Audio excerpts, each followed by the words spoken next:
The restaurant was elegant. White tablecloths, candlelight, quiet music that seemed to whisper luxury. But for Emily Carter, it was more like a stage.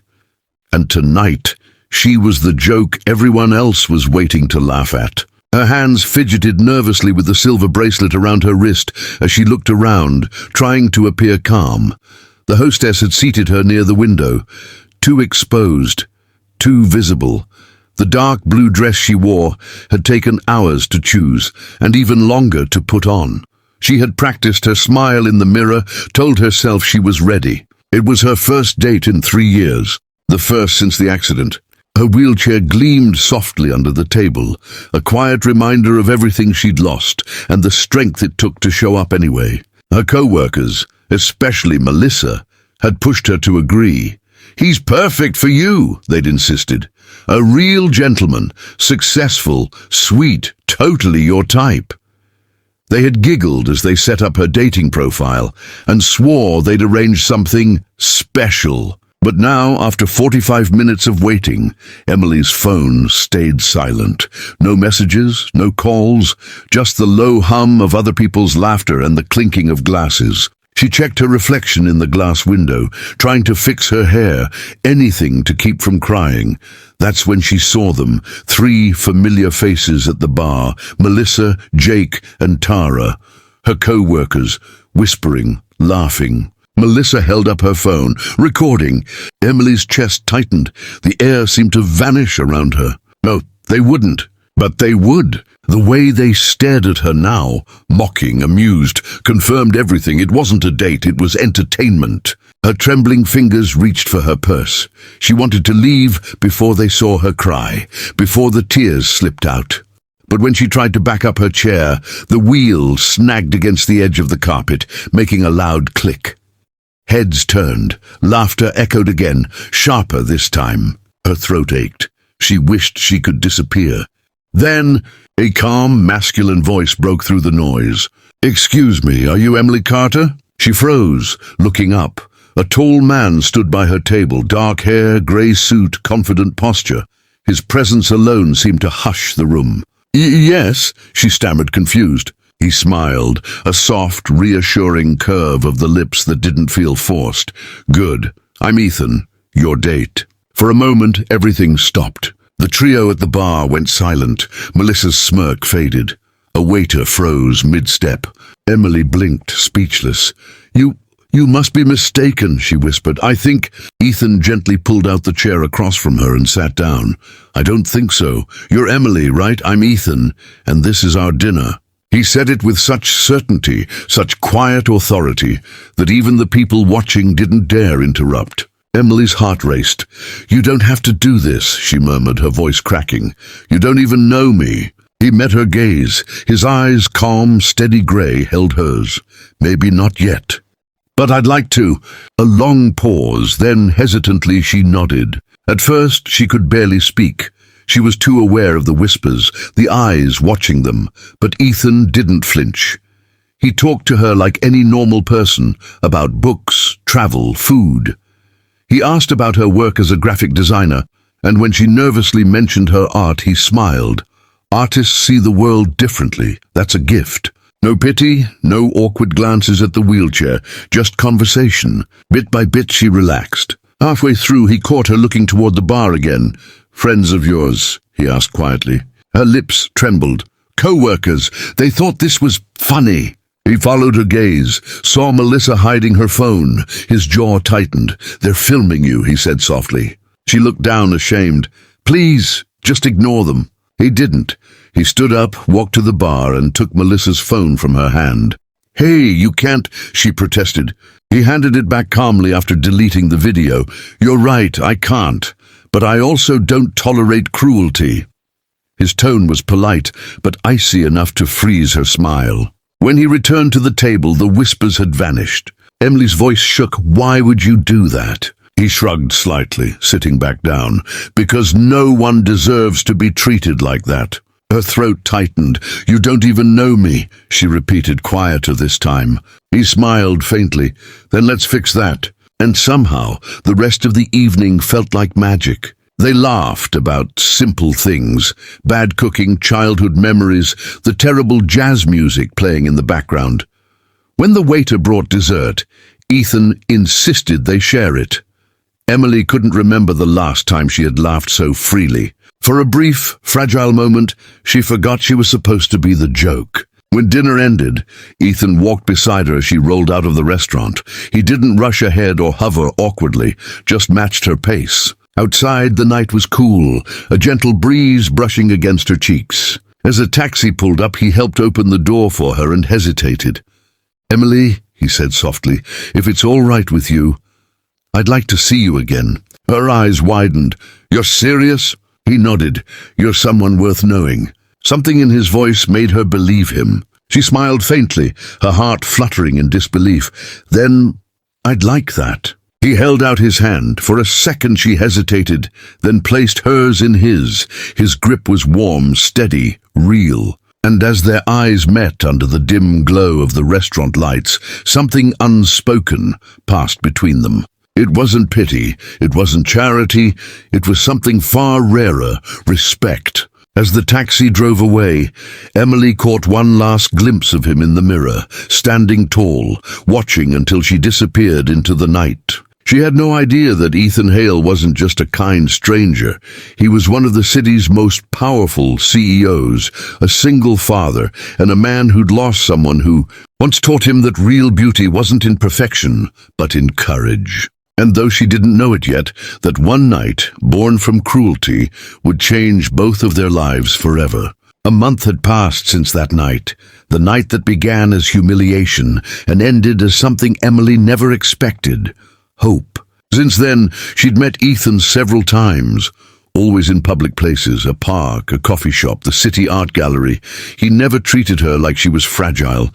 He never spoke with pity. He laughed with her, listened, asked questions that made her think, what if? Still, deep down, Emily couldn't shake the feeling that their worlds were too far apart. He was Ethan Hale, the CEO of Hale Industries, a name that showed up in every business article and charity board. She was just Emily Carter, a paralyzed freelance designer trying to rebuild her life from scratch. So when he invited her to his company's charity gala, she nearly said no. "It's black tie," he said over the phone, his tone warm but teasing, "and I'll need someone to keep me from dying of boredom." "Ethan, I'm not—" "You're perfect for it," he interrupted gently. "Besides, the cause supports adaptive technologies for mobility. You'll fit in better than anyone there." And so, 2 weeks later, she found herself rolling into the grand ballroom of the Hale Foundation's annual gala, wearing a silver gown that shimmered under the lights. Heads turned, not in pity, but in awe. Ethan was waiting near the entrance. His expression softened when he saw her. "You look incredible," he said quietly. Emily smiled, blushing. "You don't look so bad yourself, Mr. CEO." The night unfolded like a dream. For once, Emily wasn't hiding. She spoke to engineers, donors and inventors, working to make life easier for people like her. Every time she started to doubt herself, Ethan's reassuring smile anchored her back. Halfway through the evening, a small boy ran up to Ethan, dark-haired, bright-eyed, maybe 6 or 7. "Daddy!" he squealed. Emily blinked. "Daddy?" Ethan scooped him up, smiling. "Emily, meet Ryan, my son." The boy grinned shyly at her. "Hi, are you Daddy's friend?" Emily laughed softly. "I hope so." Ethan chuckled, gently setting him down. "Ryan's mom passed away a few years ago," he explained quietly when the boy ran off toward the dessert table. Her chest tightened. "I'm so sorry." He nodded. "She was strong, brave. She used a wheelchair, too, after a car accident." Emily froze. "Your wife?" He looked away for a moment, the air thick with emotion. "Claire. She taught me what real strength looked like. She refused to let the chair define her. Even when people pitied her, she held her head high. She changed me." His gaze returned to her, steady, gentle. "The night I met you, Emily, when I saw them mocking you, filming you, I saw the same look in your eyes that Claire had the night she decided to face the world again. Fear, pain, but also courage." Emily's eyes filled with tears. Didn't come to that restaurant by accident, did you? He shook his head slowly. I was supposed to meet an investor there, but when I saw you sitting alone, I couldn't just walk past. Something inside me said, don't let her leave thinking she's unworthy. Her lips trembled. You saved me that night. He smiled softly. No, Emily, you saved me. You reminded me what kindness feels like again. For a long moment, neither spoke. The music swelled around them. The world faded away until it was just the two of them, standing on opposite sides of loss, and somehow finding light in each other. In the weeks that followed, they grew closer. Ethan introduced her to the design team at his company's foundation, and soon Emily found herself consulting on new accessibility tech. Wheelchair-friendly workspaces, adaptive devices, and digital inclusion design. But Emily didn't want to be seen as a charity case, so she worked harder than anyone else. She stayed late, revised plans, and even trained interns. One day, as she wheeled into Ethan's office with a stack of sketches, she overheard two executives whispering in the hallway. Is he serious about her? One sneered. A girl in a wheelchair. The board's not going to like that. Something inside Emily cracked. She backed away quietly, her pulse racing. Later that night, she called Ethan. I think I should stop consulting for the foundation, she said, her voice trembling. Why? Because people are talking and they're right. You're a CEO and I'm... Stop. His voice softened, firm but full of feeling. Emily, don't ever let small minds make you shrink yourself. Her throat ached. It's not just about that, Ethan. I can't be another project for you. I can't be someone you help. I need to be someone you respect. Silence. Then he whispered, then let me prove that I do. 2 days later, the Hale Foundation hosted its biggest project unveiling, an art therapy and tech innovation center for disabled youth. Emily had designed the entire concept, but when she arrived, the entrance banner made her freeze. The Carter Hale Center for Creative Recovery. Her breath caught. You named it after me? Ethan stood beside her, smiling quietly. After us. You designed it. I funded it. It's only fair. Her eyes shimmered with tears. Ethan, I can't accept this. He knelt beside her wheelchair, his voice low. Emily, this isn't a gift. It's a beginning. You showed me that people don't need saving. They need someone to believe in them. The crowd around them applauded as cameras flashed, but Emily barely noticed. Her eyes locked on Ethan's, filled with 1,000 unsaid words. When the speeches ended, he guided her onto the stage. Say something, he whispered. She looked out over the audience, engineers, doctors, parents, children in wheelchairs like hers. 3 years ago, she began softly, I thought my life was over. I lost my legs, my confidence, my will to dream. But I learned something. Your worth isn't defined by what people see. It's defined by how you rise when life tries to break you. Her voice steadied. I came here tonight because one man reminded me that kindness is not pity, it's power. The power to make someone believe again. The crowd rose to their feet, applauding. When she turned to look at Ethan, tears glistened in his eyes.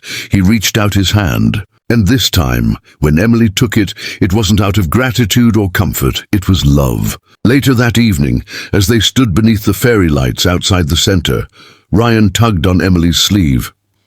Are you going to marry my dad someday? He asked innocently. Emily laughed through her tears. Maybe, she said, if he keeps being nice to me. Ethan smiled, slipping his arm gently around her shoulders. I'll take that as a challenge. Under the soft glow of the night, surrounded by laughter and second chances, Emily realized something beautiful. What had started as a cruel joke had turned into the greatest blessing of her life.